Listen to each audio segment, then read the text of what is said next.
Hello guys, প্রথমবার আমি এইরকম একটা রাইড করব কল্পনায় ভাবিনি। থ্যাংক ইউ সোহেল ভাই, তোর জন্য খালি এই রাইডটা আমি করতে পারলাম।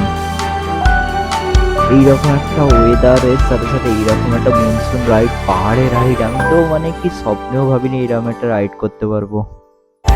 উফ, যা লাগছে না, মানে আমার মনটা পুরো খুশি হয়ে গিয়েছে। আমি তো ভাবতেই পারিনি যে আমি এটা এরকম রাইড করব, পাহাড়ে আসবো বাইক নিয়ে। আসার অনেকদিন ধরে ইচ্ছা, বাট হচ্ছে না।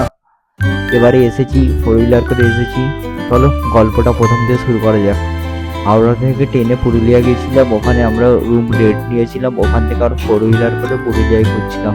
চলো পুরুলিয়ার ভিউটা দেখাই। আস্তে আস্তে আমরা টপে উঠছি পুরুলিয়ার।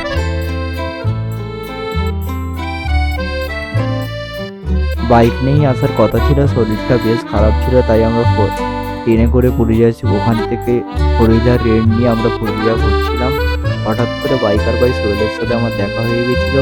ওর সাথে আমার খুব ভালোই আগে থেকে ফ্রেন্ড ছিল। ওকে একটি রিকোয়েস্ট করেছিলাম, সেকেন্ড দিনকে যখন আমরা বাড়ি ফেরার টাইমে প্রচুর বৃষ্টি হচ্ছিল, তাই আমরা সকালে বেরোনোর কথা ছিল। ট্রেন মিস হয়ে গেছে, তাই আমরা রাতে ফাইনালি বাসে বাড়িতে এসেছিলাম। তাই ওর সাথে দেখা হয়ে গেছিলো, সেহেতু ওর বাইকটা একটু রিকোয়েস্ট করে একটুখানি ওর গোখরেই আমি শ্যুট করেছিলাম। ফার্স্ট টাইম কোনো গোখরে শ্যুট করলাম। সাথে সাথে এরকম প্রথম দিনকার ভিউগুলো এইরকম ছিল,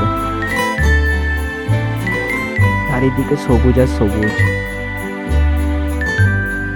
কিন্তু ভাই নভেম্বর ডিসেম্বর মাসে আসলে কিন্তু এই ভিউটা পাওয়া যায় না। মৌসুমে যে ভিউ আছে পুরুলিয়া অন্যরকম।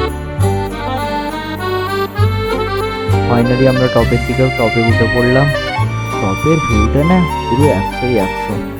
ওয়েদারটা মেঘলা ওয়েদার, রাস্তা সাথে এইরকম পাহাড়ি টপেও যা লাগছে না।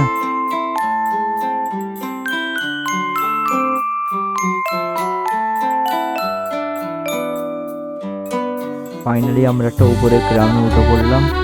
এখানে আমরা একটুখানি ট্রেকিংও করেছিলাম, কিন্তু সব কটা ভিডিও আমরা আপলোড করতে পারিনি। ভিডিও আমার তো মানে আমি তো ভিডিও কিছুই করিনি, মানে শরীরটা এতটাই টায়ার্ড ছিল। বাই দ্য ওয়ে, আমি যে রাইডটা করেছি আমার এতেই মনটা খুবই খুশি। আমি তো কল্পনাই করতে পারি যে এইরকম একটা রাইড করবো পুরুলিয়া এসে। ফার্স্ট দিনকের ওয়েদার একরকম, সেকেন্ড দিনকের ফাইনালি আমরা ওপরটা কভার করে নিচের দিকে নামছি। তবে সবাইকে একটা সতর্ক পুরুলিয়া বা এই সময় বিশেষ করে মনসুন টাইমে বাইক নিয়ে এলে একটু সাবধানে বাইক চালিও, কারণ রিং রোডগুলো যখন কভার করবে তখন একটু বর্ষার টাইমে রোড মানে একটু পিচ্ছিল রাস্তা হয়ে আছে, ওই জন্য একটু সাবধানে কভার করো। আস্তে আস্তে আমরা নিচের দিকে নামছি। আমরা মিডিল মানে পাহাড়ের মিডিল দিকটায় আমরা রেন্টের তাঁবুতে রেন্ট নিয়েছিলাম, ওখানে ছিলাম। রাইডের দৃশ্যটা আর একবার দেখাই, চলো। ঠিক এই রকম ছিল ভিউগুলো। উফ, আমি তো মানে স্বপ্নেও ভাবতে পারিনি এইরকম একটা রাইড করবো। 1 ঘন্টা বাইক চালিয়েছি, কিন্তু ভাই কি বলবো ভাই, ভাই তোকে many many many many thanks, আমার তরফ থেকে থ্যাঙ্কস। চলো পাশে থাকো, সাবস্ক্রাইব করো, বেল আইকনটা অন করে দিও, তা আরও নতুন নতুন ভিডিও তোমরা দেখতে পাও। তোমাদের ভালোবাসা আরও অনেক অনেক ভিডিও আনতে পারি। বাই, দেখা হচ্ছে পরের ব্লগে। ভিউটা দেখে নাও, মনসুন পুরুলিয়া রাইডস। মনসুন তো ভাই সত্যির মনসুন, প্রথম দিনে মনসুন